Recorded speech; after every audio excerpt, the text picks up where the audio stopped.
1987, right? So when Macintosh sort of first shipped, it didn't have any programming environment for the users, right? It just came, basically just came with this stuff, right? And this stuff was sort of left out. And then only in 1987, so Macintosh comes out, right? Sorry, Macintosh comes out, right? So Apple comes out in 84. When 87, we put not a hypercard, okay, which is not exactly programming, but at least you can define, let's say, your own kind of structures, right? With hypercard, so for example, you can create a system to organize your home recipes and things like that, right? How do we call hypercard? I mean, it's not really scripting language, not really programming language. Well, yeah, but what type of animal is it, right? Like, I'm not really sure how to call it. Yeah. So you can look it up, hypercard. So I think what happens is, first of all, right? So because of how computers were actually marketed, right, in the 80s and 90s, you know, this didn't really happen that much, right?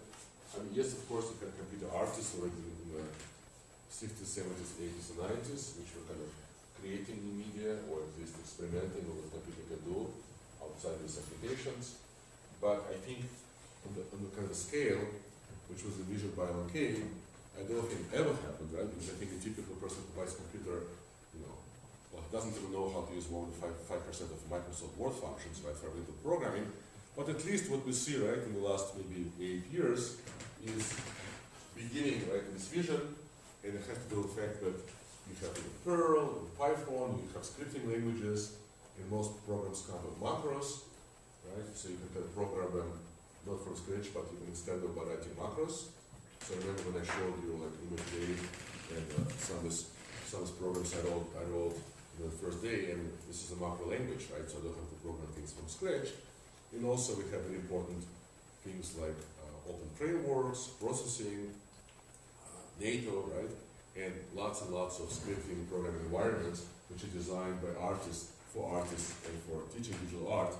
And we have emergence of what somebody a few years ago referred to as potentially long tail of programming, right? Where the idea, right, you know, until this decade, people who programmed was a professional class of people, and then everybody else was a user, and now maybe we start getting something like this, right?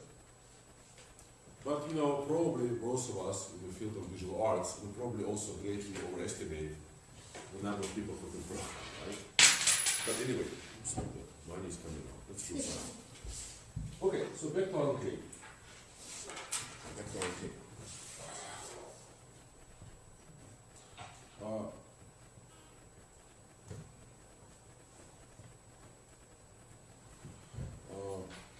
So he goes for some arguments that he says. So basically, what we do is that the burden of system design and specification is transferred to the user, and our purpose is to provide enough general purpose tools so that the user would not need to start from scratch for most things, should he may wish to do. So this is the kind of first myth, right, I want to debunk, that the zero spark in some ways close off, right, the creative innovative side of computing, because we design a graphical user interface which can close off the computer to the users and really kind of popularize this vision of computers, simply simulation of existing media. Turns out it was exactly the opposite. But now let's go back to the beginning of the article, and let's see if we can tease out other interesting kind of theoretical points about it. Theoretical points here.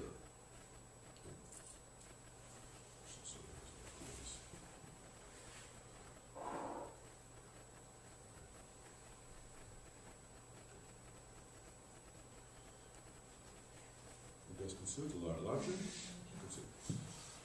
Okay. So once again, he says, right, that we basically have this vision for a notebook. Well, maybe it's a netbook, right? Dining book, which could be owned by everyone, and could have a power to handle virtually all of owners' information-related needs.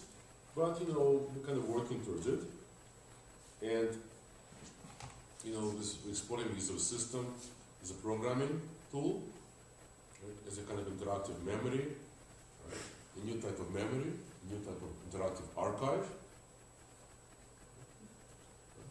So we can say that the whole ability of computer to basically store system and then for us to retrieve it is also a new type of medium. As a text editor, as a medium for expression, for drawing, painting, animating pictures.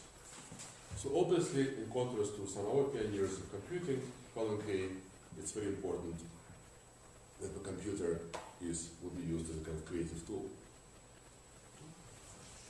Now, guys, I'm going to leave it for you, but I want to I want to switch to my notes, and you guys can be looking at this part while sorry, because I can't get all of it from the minute because there are some details I want to tell you about. So, good. So this is, I can make it nicer for you. So,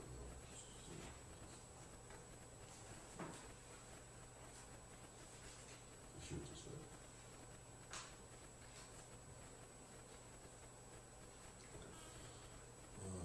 Nice 70s haircut, which I also used to have in the 70s.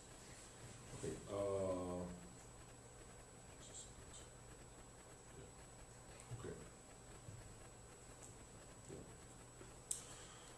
okay, so to summarize what I said so far, Kay wanted to turn computers into personal dynamic media, which can be used for learning, discovery, and artistic creation. He and his team achieved this by systematically simulating most existing media with a computer, while simultaneously adding many new properties to this media. But most importantly, he also developed a new type of programming language. Those of you who know know that it's a kind of object-oriented programming language, but we're not going to get into this on Sunday, which in theory would allow the users to quickly invent new types of media using the set of general tools provided for them. Now also, what is very important, all these tools and simulations of existing media were given unified user interface, which, as I'll explain a little bit later in more detail, wasn't just done because it looked pretty, right? But it was designed using, let's say, Alan Kay's interpretation of the leading cognitive and educational psychology of his time. So the interface was designed to activate multiple mentalities in ways of learning: kinesthetic, iconic, and symbolic. So that's the summary. Now let's go through some points.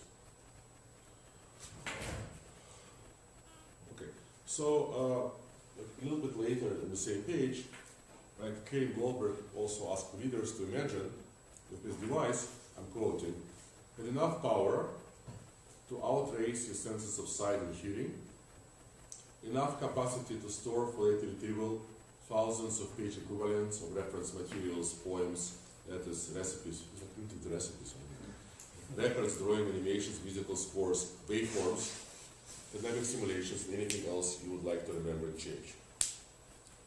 So let's do something which may be very different idea of close reading, right? I mean, people here are doing close readings of philosophical text. Let's see if we can do a close reading of seemingly very technical article.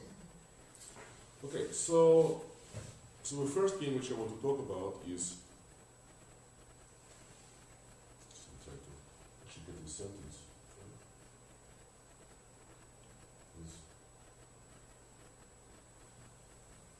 Okay, this is, so this is the next page. Here it is, right? So here's this thing I just read, right? So I think the fact that this sentence begins with the word all is very important, and in fact this is very radical. Okay. All. Sorry, not this, not, sorry. Let me see which one was it. It was the previous page. Here. Handle virtually all of its own information-related needs. That's a big statement, right? That's a big job for a small machine. Well, why is it important? Well, it means that the dynamo of computational media environment in general, regardless of its size and form, should support viewing, creating, and editing all possible media which have traditionally been used for human expression and communication. Well, this idea that all this media